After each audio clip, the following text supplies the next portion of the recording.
Today we're going to talk about how playing other games has made me a better Dungeon Master in D&D. Welcome to the Attic Dungeon. My name is Sam, and whether you're cruising the verse or walking Middle-earth, I'm here to help you with everything.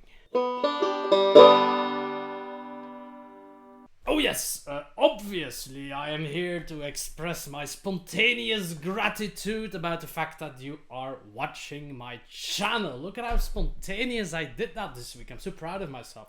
But I'm also proud of you for watching me. Thank you. I hope you find today's episode useful. It's a bit off the beaten path, I think, because it comes from a completely different angle. But still, thank you for watching. Hope you enjoyed. See you next time. Click buttons, like me, subscribe.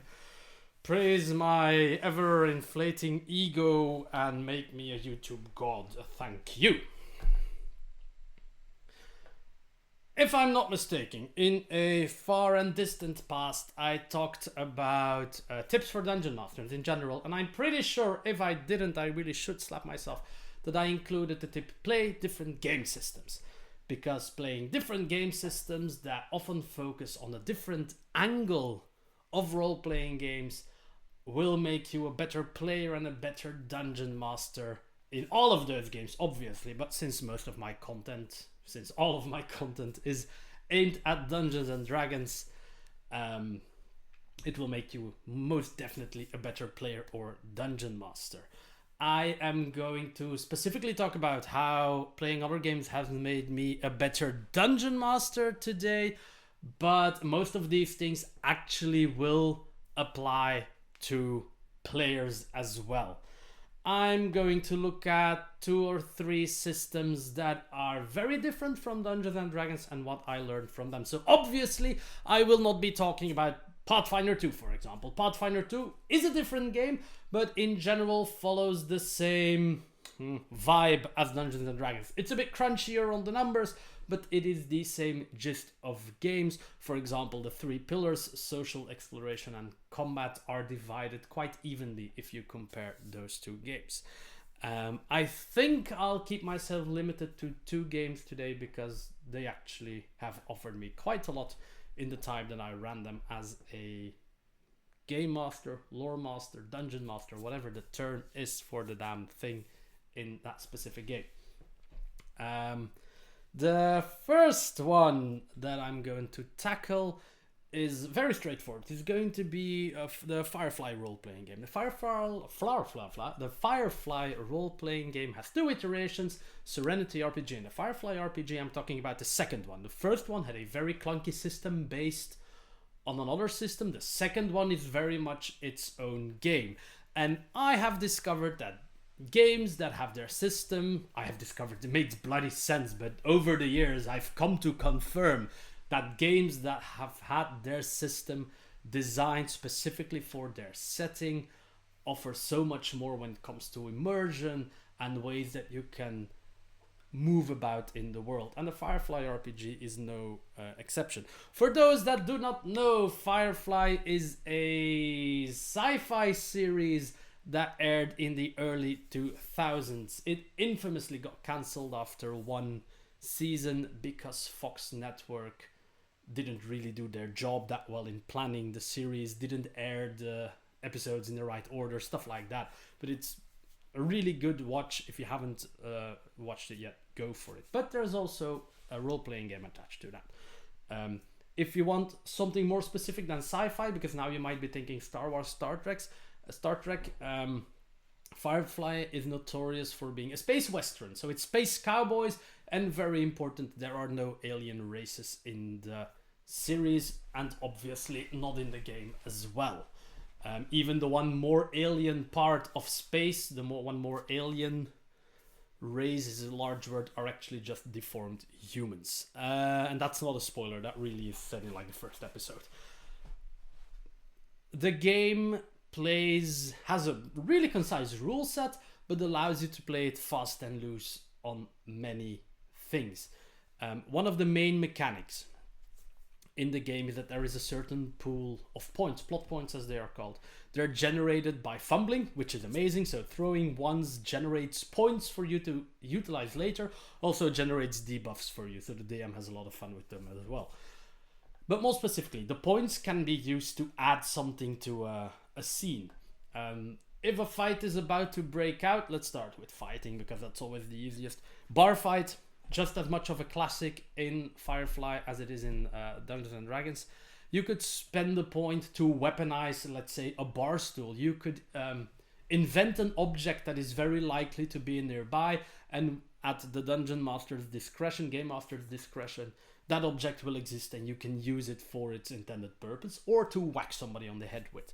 That actually means that it challenges your players and your Dungeon Master to deal with improvisation a lot more than Dungeons and Dragons does, I think. Because obviously in D&D there's loads of players that use their surrounding, but the game doesn't actively encourage you. Here the game doesn't just actively encourage you to use your surrounding, but to come up with the surrounding on the spot, to dress up the location while you're playing. I think this is a game that really makes you a better improviser when it comes to role-playing game settings. Both as a player, because if you have those plot points, you can use them to create whatever. It has to make sense, of course. Nobody's going to pull a bazooka out of their pants. But if you are on your spaceship and you are the hired muscle of the ship and you have a very large weapon collection, it's not that crazy that you have a gun hidden somewhere on board. Stuff like that. So that game has taught me how to improvise a lot better. It has also taught me to play fast and loose with the game. With the rules, rather. I am a bit more of a rule stickler than some other people. That doesn't mean I'm going to refuse all the cool stuff, because rule of cool is still a thing. But I like my framework and I like to use my framework as it is. But the Firefly framework is very loose and encourages you to improvise, encourages you to play it fast and loose. Characters don't have a set number of hit points. You decide when a blow is going to be enough to take them out from combat, for example. You decide when an argument is convincing enough to break the social stalemate. You decide whenever something is sufficient to do something. Obviously, that doesn't come to, like, if there's a challenge, there are DCs. Like, an opponent rolls dice, you roll dice, and the highest one wins. They have a really cool dice system as well, by the way. But it has taught me to play it fast and loose with rules for combat, for example. They don't have rules for combat. You make them kind of... You describe combat, see what happens, and you make logical assumptions. But I've run combats in D&D since that don't follow the initiative order, that don't follow any of the rules. Chase sequences are an absolute bore to play in Dungeons and Dragons, because a chase sequence is supposed to be fast and filled with action, what have you. And if you use the full set of 5e rules, a chase sequence is basically just combat, which means that you're moving squares, attacking, casting a spell. Obviously, it's also a magic setting, so chase sequences are very difficult in Dungeons and Dragons to begin with. But they are devoid of action if you do them in an initiative order. So breaking away from rules is actually something that was taught to me by a game with a very specific set of rules. That and improvising. Second game I want to touch upon is the One Ring role-playing game. I absolutely love this game. It's a great game, very well designed to fit the world of Tolkien, so Middle-earth, in which it takes place. Has a very concise set of rules again, and really encourages you to use those rules as well. They give a lot of importance to traveling, something which is an absolute menial task in Dungeons and Dragons, mainly because there might be more modes of transportation, the world is more inhabited, and magic. Magic is always the answer. Both Firefly and the One Ring don't really have magic on the player side. Obviously, because Firefly is a non-magical world, and in the One Ring, in Middle-earth, all like truly magical creatures are not available to the player characters. You cannot be Gandalf because you're not a wizard. Wizards are demigods. You're not a demigod. You're a ranger, a halfling, an elf, a dwarf, you know, those things. So I like the attention that they give to traveling, and I like thinking about how I can make travel meaningful in D&D. Now, luckily, the One Ring has a conversion for 5th edition. they designed their system and the lore that they use, obviously, with Tolkien's lore, and they made a conversion about it both for first edition and second edition, that you can use 5e rules with them. They're not perfect to my liking, but they're a great starting point. But at the very least, they pay attention to describing the journey, not just going, make it feel part of the game. That doesn't mean that every 5 foot that you set has to be an event or combat or exploration or something social that happens. But it does more than just teleport you from A to X without seeing something of the world. And that is what very often kind of happens in Dungeons and Dragons. The game also has taught me to appreciate the brutality of combat. Obviously, earlier editions of D&D had brutal combat. You had 0 hit points, you were dead. 5e, it takes a bit more effort to kill a player. I've been running Tomb of Annihilation recently. My players are level 3 and 3 characters have died. And that's just how that happens. That's just what happens as well. The One Ring has a very... Combat can swing against you in the blink of an eye because it's quick, it's brutal. There's orcs attacking you. You don't really level up as well, so you become stronger, but your hit points kind of stay the same. So the level 1 orc, so to speak, is still a danger when you're when you're stronger, because he still hits for as much damage. So travel, also narrative improvisational skills. Firefly has inspired me to be like quick and loose and use my surroundings very quickly.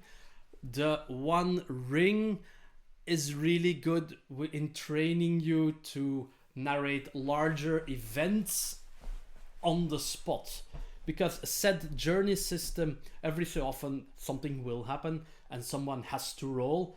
Everybody has a role. There's a guide, there's a scout, there's a hunter, there's a few roles in the party, and one of them will encounter something, and there's a table on which to roll to determine a type of event. So you have like a type of event and the person who's encountering it and what their specialty are, but there's no like little story attached to it. You have to create those on the spot. And playing the One Ring on a semi-regular basis, people watching this who have played that with me will know that that is a very semi-irregular basis, but I do play quite a few games on a yearly basis, really train you very well in making those tiny narrative stories that dress up the game, period. I've been playing it solo lately. It has a solo variant, which really works very well. And that has a very large table that if you need to come up with something, it gives you a few keywords, like 1 to 3 keywords max. And based on that, you have to come up with a description. And that is really challenging my imagination process, because the keywords that you get are very often not the ones that you were kind of spinning in your head. You could obviously just decide this happens, but it's way cooler to let the game give you some prompts to think something out with, you know what I mean. So that game has really challenged me in concise narrative improv and in changing things on the spot drastically based on a minimal of information. And it's very different from D&D, because obviously there your players can decide, oh, we're going over there, and you kind of know, okay, that's not the space that I intended, so we'll have to correct this a bit. But here there's a possibility that suddenly there's a ginormous orc ambush because or something really bad is going to happen. Let's use the game mechanics. Something really bad is going to happen because the players have been fumbling too much. That's the thing. It fills a meter, and if the meter is full, shit will happen. But you don't know what that is.